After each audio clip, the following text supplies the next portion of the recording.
أولا مساء الخير. وطبعا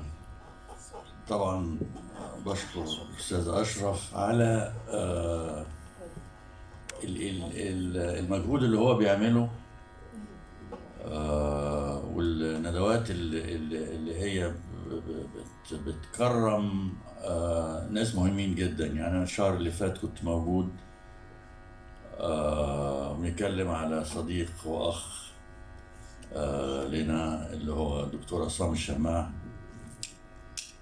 والنهارده بنتكلم على نابغة الأستاذ سعيد مرزوق. فشكرا يا أستاذ أشرف، وإنك بتجمعنا بالحبايب، ودي فرصة إن احنا نشارككم يمكن نكشف عن بعض السمات الشخصية للأستاذ سعيد مرزوق.